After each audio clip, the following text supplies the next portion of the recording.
Mir schwätzet nicht lang um heißen Brei herum, wir bauen einen Daimler. Basta!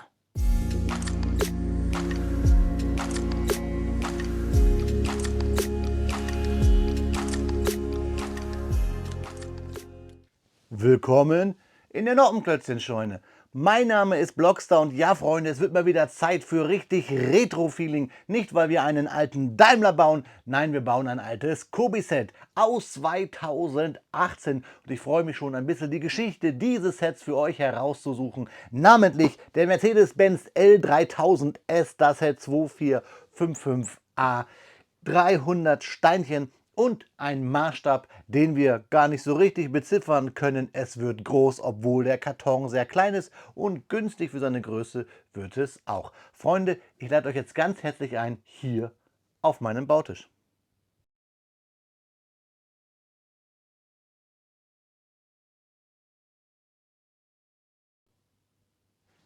Ja, Freunde, da liegt das Kobi-Set 2455A aus 2018 auf meinem Bautisch. Der Mercedes-Benz L3000S. Wie immer hat damals Kobi, und das macht Kobi auch heute noch, schön hier Sets versteckt im Artwork. Einmal das Sonder-Kfz 222 und hier die Focke-Wulf 190. Das Set hat mich mal hier im Laden damals 27,99 € im Einzelhandel gekostet, hat 305 Steinchen und eine Minifigur. Wir schauen uns die Rückseite einmal an. Das schöne alte Kobi-Design mit diesen grünen, militärisch anmutenden Karton mit der Optik. Fakten bekommt ihr gleich. Das ganze Fahrzeug wird 24,5 cm lang und 9 cm hoch. Und wir sehen hier einmal ein... Ja, Freunde, da liegen zwei Bauabschnittstüten und eine Anleitung, die etwas gebogen ist auf meinen Bautisch. Soweit gehört ja auch, dass dieses Set hier seit 2018 im Karton bzw. im Regal lag. Im Karton lag die Anleitung und deswegen kriegen wir schwer den Knick raus. Eine Bauabschnittstüte, wie gesagt, die sehr voll ist, eine, die mäßig gefüllt ist, natürlich hauptsächlich dunkelgrün, grau und schwarz. Und in der Anleitung sollte sich eigentlich auch dann noch diese, ja, von mir immer sehr geschätzten Playcards für das Kobi Tabletop Game befinden. Und da haben wir sie, dieses Papier, was einlaminiert ist, mit den Fakten. Irgendwann werden wir das mal in der Community spielen. Versprochen ist versprochen. Karte geht oben in die Ecke, glänzt natürlich hier sehr unter meinem Licht. Jetzt schauen wir uns die Anleitung einmal an. Für mich immer Highlight, hinten die Rückseite mit der Werbung zu diesen Sets aus den guten alten Kobi-Tagen. Wir schauen aber zuerst einmal in die Anleitung rein. Wir fangen mit der Bauabschnittstüte 1 an, bauen hier das schwarze Untergestell. Auch damals schon bei Kobi, die aktuelle Baustep ist immer der farbliche, der Rest ist ausgegraut. Wir hangeln uns von Baustep zu Baustep, von Tüte 1 zu Tüte 2 und schauen, was wir hier an Steinen in den Rechtecken unten brauchen für die Bausteps. Kleine Fensterchen zeigen uns hier manchmal Sonderbauhinweise, sonst zeigen uns Pfeile den Weg und wir haben hier Anlegehilfen. Ich kann es kaum erwarten, hier den Daimler, wie man hier so schön im Schwäbischen sagt, zu bauen. Ich wünsche euch viel Spaß bei den Fakten und mir beim Klemmen, liebe Freunde.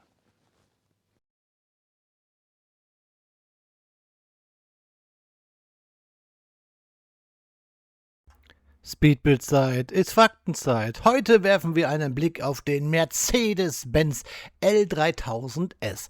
Einen Lastkraftwagen, übrigens der erste LKW. Der war von Mercedes-Benz und der hieß Lastkraftwagen. Also das Fahrzeug hat diese Klasse geprägt. Der, und jetzt kommen wir zurück zum L3000S, während des Zweiten Weltkriegs zu den wichtigsten Transportfahrzeugen der deutschen Wehrmacht gehörte. Anders als Panzer oder Flugzeuge stand der LKW selten im Mittelpunkt, war für den Kriegsverlauf aber unverzichtbar. Denn ohne Nachschub keine Munition, kein Treibstoff und keine Verpflegung. Schauen wir uns also an, was den Mercedes-Benz L3000S auszeichnete. Denn wir wissen ja, Speedbildzeit ist Faktenzeit. Der Mercedes-Benz L3000 wurde ab 1938 von der Daimler-Benz AG entwickelt und produziert. Die Variante L3000S mit Hinterradantrieb kam ab 1939 auf den Markt. Parallel existierte der L3000A, wobei das A für Allradantrieb stand. Beide Fahrzeuge waren als 3-Tonner ausgelegt und konnten rund 3 Tonnen Nutzlast transportieren. Der L3000 war ein klassischer Hauben-LKW mit einem stabilen Leiterrahmen. Angetrieben wurde er von einem 4,85 Liter großen Vierzylinder-Dieselmotor des Typs OM65-4, der 75 PS leistete. Die Kraft wurde über ein 5-Gang-Getriebe auf die Hinterachse übertragen. Trotz seiner Größe erreichte der Lastkraftwagen eine Höchstgeschwindigkeit von etwa 70 km pro Stunde. Für einen Militär-LKW dieser Zeit war das ein guter Wert. Der Dieselmotor galt außerdem als vergleichsweise sparsam und zuverlässig.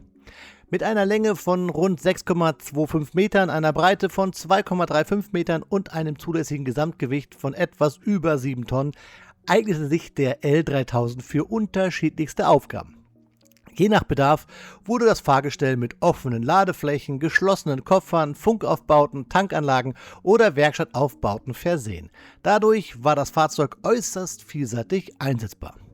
Der Mercedes-Benz L3000 kam auf nahezu allen Kriegsschauplätzen zum Einsatz, von Frankreich über den Balkan bis nach Nordafrika und an die Ostfront.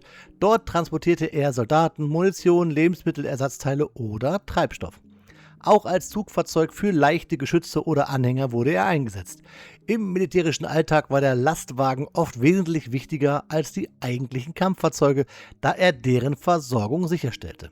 Obwohl der L3000 häufig mit den Opel Blitz verglichen wird, unterscheiden sich beide Fahrzeuge in einigen Punkten. Der Opel Blitz war einfacher aufgebaut und konnte kostengünstiger produziert werden, unter anderem auch bei Mercedes. Der Mercedes L3000 war dagegen hochwertiger verarbeitet und verfügte über einen robusten Dieselmotor. Allerdings war seine Herstellung aufwendiger und teurer. Deshalb setzte die deutsche Führung im weiteren Kriegsverlauf zunehmend auf den Opel Blitz als Standard-LKW. 1942 erhielt Daimler-Benz sogar den Auftrag, wie ich das gerade schon angeteasert habe, dieses Fahrzeug, den Opel Blitz, ebenfalls in Lizenz zu produzieren. Dennoch lief die Fertigung des L3000 noch bis 1944 weiter. Insgesamt entstanden vom L3000S rund 18.300 Fahrzeuge. Hinzu kamen etwa 2.000 Allradfahrzeuge des Typs L3000A sowie weitere zivile Varianten. Damit gehört der L3000 zu den meistgebauten Mercedes-Benz Lastwagen des Zweiten Weltkriegs, auch wenn seine Stückzahlen nicht an den des Opel Blitz heranreichten. Wie viele andere Militärfahrzeuge wurde auch der Mercedes-Benz L3000 nicht ausschließlich von der Wehrmacht genutzt. Er kam ebenfalls bei verschiedenen Organisationen wie der Reichspost, der Reichsbahn, Feuerwehren oder anderen staatlichen Einrichtungen zum Einsatz. Nach Kriegsbeginn floss allerdings nahezu die gesamte Produktion ins militärische bzw. in die militärische Nutzung. Nach dem Ende des Zweiten Weltkriegs verschwanden viele dieser Lastwagen nicht sofort von den Straßen. Zahlreiche Fahrzeuge wurden von den Alliierten übernommen oder gelangten in zivile Hände. In der Landwirtschaft, bei Bauunternehmen oder Feuerwehren verrichteten sie noch viele Jahre ihren Dienst. Einige wenige Exemplare sind bis heute erhalten geblieben und werden von Museen oder privaten Sammlern restauriert und auf historischen Fahrzeugtreffen vorgezeigt. Das S in Mercedes-Benz L3000S steht offiziell für Steuervorteil bzw. steuerbegünstigt. Daimler-Benz selbst verwendete diese Bedeutung in den historischen Unterlagen zum Fahrzeug. Die genauen Modellbezeichnungen lauten damit L für Lastkraftwagen, 3000 für 3 Tonnen Nutzlast, S für Steuervorteil und A für Allradantrieb. Aber warum wird oft in den Aufzeichnungen oder in Werken von heute von Standards gesprochen? Während des Krieges wurden die deutschen Lkw im Rahmen der Vereinheitlichung häufig als Standard-Lkw bezeichnet. Deswegen wird das S in Modellbaukreisen, und das ist ja ein Thema, was viel Überschneidung mit unseren Klemmbausteinen hat, und älteren Publikationen oft als Standard interpretiert. Diese Bezeichnung beschreibt jedoch eher die Rolle des Fahrzeugs im Einheits-Lkw-Programm und ist nicht die ursprüngliche Bedeutung des Buchstabens in der Mercedes-Benz-Modellbezeichnung. Und ich finde, das ist wieder typisch schwäbisch, dass hier S für Steuervorteil bzw. steuerbegünstigte Ausführung gilt. Der Mercedes-Benz L3000S steht stellvertretend für eine Fahrzeugklasse, die in historischen Darstellungen häufig weniger Beachtung findet als ein Panzer oder Flugzeug. Dennoch bildeten Lastkraftwagen das Rückgrat jeder motorisierten Armee. Sie sorgten dafür, dass Material, Personal und Versorgung überhaupt an die Front gelangen konnten. Das Kobi-Modell des Mercedes-Benz L3000S erinnert genau an dieses Kapitel der Militärgeschichte. Es ist kein spektakulärer Kampfpanzer, sondern ein Fahrzeug, das täglich im Einsatz war und eine zentrale Rolle in der militärischen Logistik spielte. Gerade deshalb ist es ein interessantes Modell für Sammler historischer Militärfahrzeuge. Und wie der Bau war und wie das Set genau ist, das schauen wir uns jetzt im eigentlichen Review an, liebe Freunde.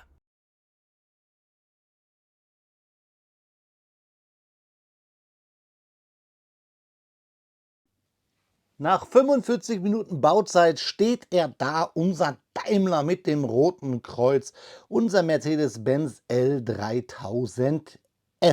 45 Minuten in diesem Sommer, also eine Halbzeit. Und ich kann euch sagen, eigentlich schade, denn ich hätte viel länger dieses Fahrzeug geklemmt. Generell kann ich euch jetzt schon mal spoilern, dass ich es schade finde, dass Kobi solche großen LKWs im Maßstab 1:28, der stimmt nicht wirklich. Ich habe euch mal eine kleine Toolsammlung gebaut. Die findet ihr hier unten auf dem Link unter tools.blockstar.de. Da gibt es einen Maßstabrechner, da könnt ihr selber mal schauen, welchen Maßstab dieses Fahrzeug hat. Ich habe es jetzt mal im Maßstab 1:28 einkategoriert. Schaut euch gerne mal diese Toolsammlung an. Da findet ihr auch einen Teilepreisrechner und auch einen 100 Gramm Rechner und ich baue noch einiges drumherum. Kobipedia ist gerade auch im großen Rework, deswegen kann ich euch auch nur unten das Backup verlinken. Da seht ihr, dass dieses Fahrzeug schon etliche Versionen hatte. Und schade, dass es keinen Nachfolger gibt. Wahrscheinlich hat es etwas zu tun mit Rechtsstreitigkeiten mit dem Daimler Stern. Wir haben seitdem ja eigentlich kein Fahrzeug mehr von Mercedes-Benz so bei Kobi gehabt. Ich kann euch hier nochmal ganz kurz was zeigen, einfach weil es mir wichtig ist. Schaut mal, ich habe hier einen kleinen Marvel-Bösewicht gebaut auf einer Kobi-Figur, einen Lego-Kopf und schon habe ich meinen Red Skull. Und das gleiche ist mit Original-Lego-Aufklebern hier auf meinem Daimler von Kobi. Und schon haben wir hier das Gefährt vom Red Skull mit dem Hydra-Aufkleber und den Hydra-Leader quasi hier mit Red Skull. Wollte ich einfach mal euch zeigen, bevor ich jetzt hier abschweife, weil 45 Minuten, ich könnte dieses Review ganz schnell zu Ende machen, weil es einfach cool ist. Mir fehlen diese LKWs. Der Bau hat Spaß gemacht, es ist simpel, es ist die gute alte Kobi-Zeit. Aber so große Fahrzeuge, die fehlen. Wir haben von Kobi große Autos im Maßstab 1:12, aber so ein LKW oder auch wie jetzt hier rechts der Opel Blitz, so ein Einheits-LKW, das fehlt und das finde ich irgendwie schade, denn es gibt ja sehr viele Enthusiasten, was Lastkraftwagen angeht. Auch in Polen. Ich meine, die ganzen Autobahnen sind voller LKW-Fahrer aus Polen. Also ich kann mir gut vorstellen, dass Kobi hier unabhängig von den Militärthemen doch richtig was machen könnte. Warum nicht alte LKWs bauen mit vielleicht einer Lizenz holen eines guten Werbeaufdrucks? Das wär's doch. Also Sarotti oder was weiß ich, was damals so gab. Oder wenn es nur der Milchmann oder die Feuerwehr ist, wie auch immer. Diese großen LKWs vermisse ich bei Kobi. Wie gesagt, hiervon gab es einige Versionen. Es gab ja Flakaufbauten mit LKWs. Also schade, Kobi, dass ihr hier nicht weiter an dieser Serie arbeitet. Denn wie gesagt, der Bau hat sehr viel Spaß gemacht. Er ging sehr einfach. Man baut eigentlich erst den Rahmen unten hier, das Gestell. Und da baut man dann die Seitenkästen und dann baut man oben hier die Radkästen, die Ladefläche und klemmt völlig drauf los mit großen Plates und hat dann irgendwann dieses Fahrzeug. Also wirklich nichts Schwieriges, ganz simpler Bau. Die Altersempfehlung hier ist wirklich eine, die man hier 6 plus sagen kann und auch, dass wir hier noch so eine schöne Karte haben für das Kobi Tabletop Game, was wir, ich verspreche es jedes Mal, wenn ich so eine Karte habe, irgendwann auch mal spielen werden. Helft mir einfach, meinen Kanal wachsen zu lassen und dann werden wir vielleicht so ein Turnier mal irgendwie machen. Je mehr Karten ich davon habe, desto besser. Also, der Bau hat Spaß gemacht, simpel 6 plus. Aber Wermutstropfen ist halt, es gibt solche Sets eigentlich kaum noch. Schauen wir uns das Fahrzeug einmal an, beziehungsweise was wir dabei hatten, nämlich ein paar Steine, die übergeblieben sind. Typisch Kobi, wenn es nämlich um Türen geht, haben wir ein paar C-Clamps über hier eine 1x1er und 1x2er C-Clamp, denn die sind bei Kobi immer so eine Schwachstelle. Bis heute eigentlich sind die oft doppelt dabei, denn man sieht es schon hier, da, wo es am dünnsten ist, da kann es sein, dass diese Steine Stressmarken entwickeln. Ich lege es in meine Reste-Box. Dann haben wir eine Figur und ich finde es ganz cool, dass wir hier wieder einen Sanitäter haben, Rote Kreuz mit diesen Umhängeleibchen, Koppel, dieser typische Kobi-böse Blick für einen Deutschen, den Helm, ein Medizinkoffer, die Armbinde, eine schön bedruckte Figur für die damalige Zeit. Und Kobi hat ja auch ein bisschen Revival jetzt ja gehabt mit Rote Kreuz-Figuren. Deswegen wollte ich auch dieses Set unbedingt bauen, denn wir hatten ja bei dem einen oder anderen Panzer, zum Beispiel den Jagdpanzer 4-70, auch eine Rote Kreuz-Figur dabei. Deswegen wollte ich unbedingt diesen Daimler bauen. Ja, schauen wir ihn uns an. Ich habe es gesagt, simpler Bau. Hier unten dieser massive schwarze Rahmen mit massiven Plates. Man kann damit auch jemanden gut das Gesicht polieren, sage ich mal, weil der schon einiges wiegt. Also wie immer, die Kobi-Sets der guten alten Zeit kann man auch als Selbstverteidigungsgerät benutzen. Ganz schön halt hier dieses Formteil mit den Mercedes-Stern mit Diesel, das kennt man auch. Also ich als Kind der 80er kenne die Fahrzeuge auch noch, die teilweise hier sowas vorne hatten. Hat der Daimler ganz lange gehabt. Wir haben hier ein schön bedrucktes Schild. Die roten Kreuze, die sicherlich der ein oder andere bei diesem LKW gerne weggehabt hätte. Mal schauen, ich habe das Set ja nochmal. Vielleicht versuche ich da hier euch mal ein Video zu machen, wie man Drucke entfernen kann, und dann bauen wir hier eine zivile oder militärische Variante. Wir haben hier diese typischen 2x4er Teils mit dieser X-Maserung, also haben wir hier quasi Kisten angedeutet. Wir haben hier Holzmaserungen in dunkelgrün und diesen olivgrün, und wir haben hier Noppen, wo wir einiges an Kisten so reinpacken können. Ich habe mal ein paar mir hier organisiert, die man so reinklemmen könnte. So könnte das ja bei Kobi aussehen. Das sind hier ein paar Fässer, die ich aus diesen Partpacks mir geholt habe. So könnte das halt auch aussehen. Wasser oder Verbandszeug oder ein Fass hier. Also da kann man ja wirklich einiges draufpacken. War jetzt nicht dabei, wie gesagt, habe ich mir es mal aus meinem Fundus geholt. Wir haben auch hier die Lamellen an der Motorhaubenkühlung bedruckt. Wir haben einen Innenraum, wo wir wirklich Figuren reinsetzen können mit Schaltung. Wir können hier oben das Dach auch relativ easy abnehmen. Hier jetzt ist mir nur diese Rundung abgegangen. Die ist jetzt da hinten auf den Tisch gefallen. Ihr wisst ja immer, ich mache live on tape. Was ich glaube, dass diese Translierteile, dadurch, dass das Set jetzt ja schon einiges liegt, hier über 5 Jahre bei mir im Karton, die, glaube ich, werden immer so ein Tucken gelber. Die sehen nämlich auf dem Karton sehr klar aus. Hier sehen sie leichten Gelbstich am Kriegen sein. Tolles Deutsch. Ich habe einige ältere Sets schon aus der Armed Forces Serie bzw. Small Army, so heißt es ja, gebaut. Und da sind diese Transclear-Scheiben auch immer so leicht ins Gelbe gewandert. Da könnt ihr mir ja gerne mal eure Erfahrungen in die Kommentare schreiben. Dann die typischen alten Kobi Scheibenwischer-Formteile. Schöne hier Wedge-Tiles. Und auf der anderen Seite dann auch hier bedruckt fette Räder, schöne Reifen und hinten eine Anhängerkupplung, ein Nebelschlussleuchte wollte ich gerade sagen, und auch ein Schild hier wieder. Ja, müsste nicht eigentlich WH sein? Ich weiß es gar nicht. Könnt ihr gerne auch mal in die Kommentare schreiben. Also ein Set, was bautechnisch Spaß macht, was Spaß macht, weil es nicht gerade klein ist und was ich eigentlich wirklich gerne wieder von Kobi sehen würde. Da wir Fahrzeuge, übrigens hier noch der Scheinwerfer zum Ausleuchten, wenn Kobi Sets baut in Marshall 1:28, warum dann nicht mal ein LKW wieder daneben? Für die Figuren so, wirkt das Fahrzeug zwar zu groß, aber wir können welche reinsetzen. Das ist doch ganz interessant. Doppelbereifung hinten finde ich auch klasse. Schreibt mir bitte mal eure Meinungen zu dieser Serie in die Kommentare. Fehlen euch solche großen LKWs auch? Müssen es immer Panzer sein? Wäre es nicht mal cool, so ein Set wieder oder eine Limited Edition im Maßstab 1:28 bekommen, wo man vielleicht hier ein gezogenes Geschütz dran hat oder obendrauf ein Kastenaufbau mit Funkanlage oder Flak oder wie auch immer. Vielleicht auch einfach nur in meinem Mannschaftstransporter, wo hier aufgesessen ja, ein Zug drauf ist, wie auch immer, mit Figuren. Schreibt es mir gerne mal in die Kommentare. Ich muss sagen, ich vermisse diese gute alte Kubi-Zeit.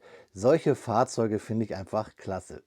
Ja, wie gesagt, maßstabtechnisch ist das jetzt hier nicht zu verordnen, ist natürlich Wahnsinn, aber trotzdem fehlen mir diese großen, massiven Fahrzeuge, die was haben vom ja, kleinen Schiebeauto, als ich Kind war. Und jetzt zeige ich euch noch mal ganz kurz den Opel Blitz aus der Zeit damals. Ähnlich groß, ähnlich gebaut. Wenn man ganz ehrlich ist, kann man von der Form her fast gar nicht erkennen, was ist jetzt hier ein Opel, was ist ein Daimler. Geschenkt. Hier vorne sehen wir es, Opel Blitz an diesem Kühlergrill-Formteil. Und ja, hier hinten haben wir ein paar Figürchen drin und ein sehr großes Schild. Da haben wir WH und Stoffbeplankung.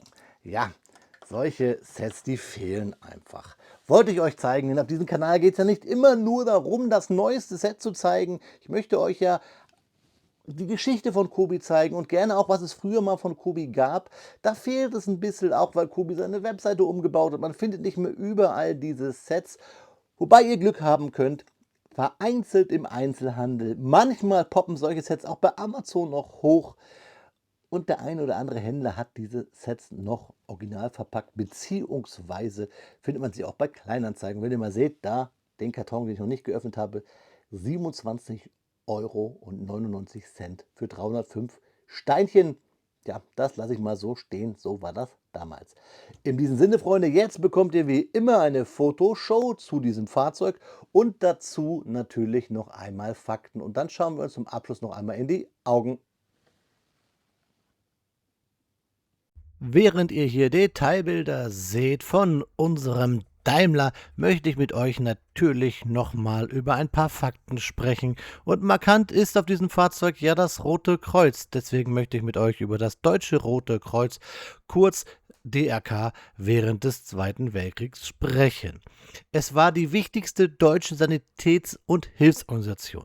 Seine Aufgabe bestand darin, Verwundete zu versorgen, Lazarette zu betreiben, Krankentransporte durchzuführen und sowohl Soldaten als auch Zivilisten medizinisch zu betreuen. Mit Beginn des Krieges wuchs das DRK enorm an. Bis 1942 zählte die Organisation über 4 Millionen Mitglieder. Während des Krieges standen bis zu 640.000 DRK-Angehörige im aktiven Einsatz, überwiegend Frauen. Darunter befanden sich zeitweise mehr als 80.000 Rotkreuz-Schwestern und Pflegekräfte, die bei Heer, Marine und Luftwaffe sowie in Lazaretten, auf Lazarettzügen und Lazarettsschiffen eingesetzt wurden. Auch in bombardierten Städten halfen DRK-Helfer bei der Versorgung Verwundeter und der Betreuung von Flüchtlingen. Allerdings war das DRK während der NS-Zeit nicht mehr unabhängig. Die Organisation wurde eng in die staatlichen Strukturen eingebunden und unterstützte dadurch die Kriegsführung.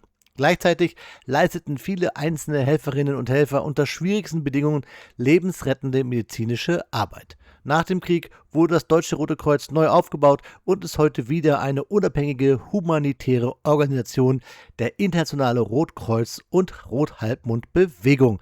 Kleiner Sidefact noch: In Bayern heißt das Deutsche Rote Kreuz Bayerisches Rote Kreuz. An dieser Stelle eine kleine Danksagung an alle Kanalmitglieder, die mir helfen, diesen Kanal algorithmustechnisch zu pushen und auch den Kanal auf eine breitere finanzielle Basis stellen.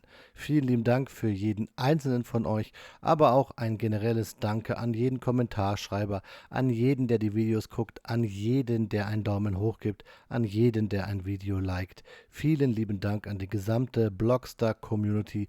Ihr seid die Geilsten. Das L in Mercedes L3000S steht wahrscheinlich für leider, denn nach 305 Steinchen ist dieses Video auch nun leider am Ende. Nicht wirklich am Ende, denn ich muss euch noch sagen, wie geil ich dieses Fahrzeug hier finde, auch wenn mir jetzt hier die Rückleuchten abgegangen sind in Form der 1x1er Transclear in ja, Rot. Das ist ein kleiner Widerspruch in sich, denn in Trans Red wie wir Fachleute, möchte gern Fachleute sagen.